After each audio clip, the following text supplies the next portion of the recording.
बलजीत तू पागल कुत्ता हो चुका है।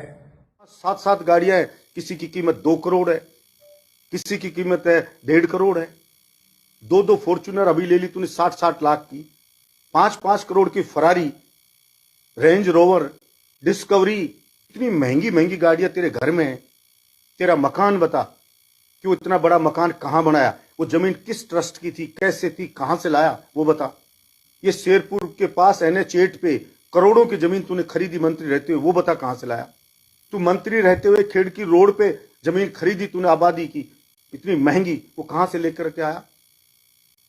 तेरे बेटे ने घिलोट में अभी 100 बीघा जमीन खरीदी है, बता वो कहां से लेके आया। इस सोता नाले के ऊपर 80 बीघा में तू कॉलोनी काट रहा है, बता ये कहां से लेके आया। बड़ौद में अलवर रोड के ऊपर 16 बीघा में कॉलोनी काट आया, बता वो कहां से लेके आया। बहरोड के इस बाईपास पे कॉलोनी तेरा बेटा काट रहा है, बता वो कहां से लेके आया। तू तेरा सोर्स बता। मैं तो मेहनती आदमी हूं, लोगों को भी रहम आया होगा कि इस आदमी के ऊपर ईडी की रेड डाली जा रही। तूने तो सब दे दिया था, मेरे जानकार पहचान कौन है कि नहीं है, कोई जानकार सब दे दिए थे कि सब के रेड डालो। तूने तो पूरा जोर लगा दिया था कि बलजीत यादव को रेड डालो, पता नहीं क्या मिलेगा। लेकिन कहावत है, खोदा पहाड़ निकली चुईया, या तो चुईया भी नहीं निकली। वो ईडी के अधिकारी बेचारों ने सर पकड़ लिया होगा, क्यों ही परेशान हुए इतने।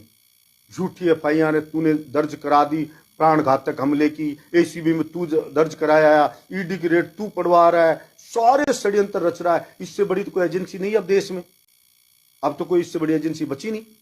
और कर क्या रहा है बहरोड में तूने। नीचे गिरने की पराकाष्ठा हो गई जसवंत, कि रेडी वालों से उगाई चालू कर दी तूने।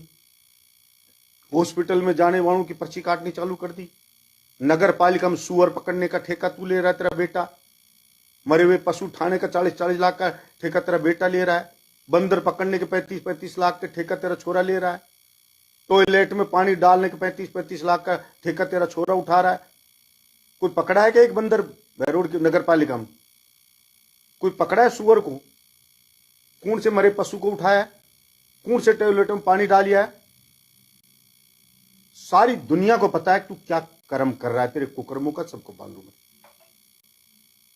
फिर कह रहा है कभी कि वो मेरे लिए मरने की कहता है।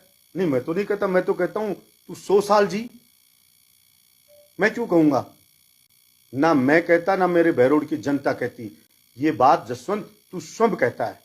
तूने मांडन में जाके कही कि मर गया तो तेरे बेटे को टिकट मिलेगी, तो हमने थोड़ी कहा मत दो चुनाव, तू स्वयं कह रहा है।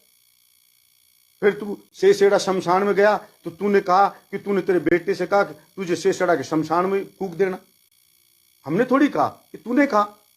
फिर तू आता है कि मैं एकदम फिट हूं। तो भाई तू फिट, हम तो कहते फिट रहे, लेकिन फिर 1 महीने क्यों नहीं आया? शहीद हो गया।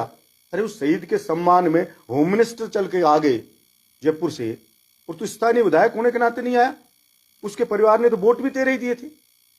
बड़ौद में शहीद की मूर्ति लग रही तो बोले बलजीत यादव को बुलाओगे तो मैं नहीं आऊंगा।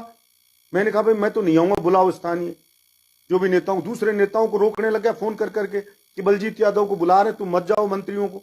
मैंने सबसे कहा मैं नहीं आऊंगा, आपका कार्यक्रम अच्छा होना चाहिए। तू खुद नहीं गया बड़ौद के शहीद के कार्यक्रम में।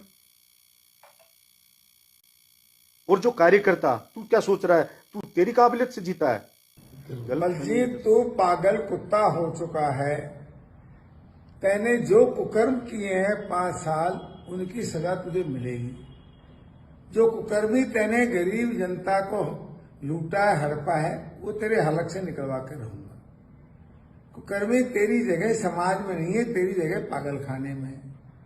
और तू हमारे बेटे को बार बार कोसता है, तो अपने बेटे की तो देख ले कि इतनी सी उम्र के अंदर लीवर तक उसका खराब होगा। वो उस बच्चे का दोष नहीं है, वो दोष तेरा है, क्योंकि ये कुकर्मी जो तूने लूटा है वही उसके ऊपर फल पड़ता है।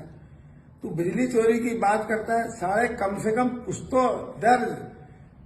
तेरी खुद की VCR कटी, अपनी VCR तू माफ नहीं करा पाया, और जनता की क्या माफ कराएगा? उस समय तू MLA था, फिर भी तुझे भरनी पड़ी।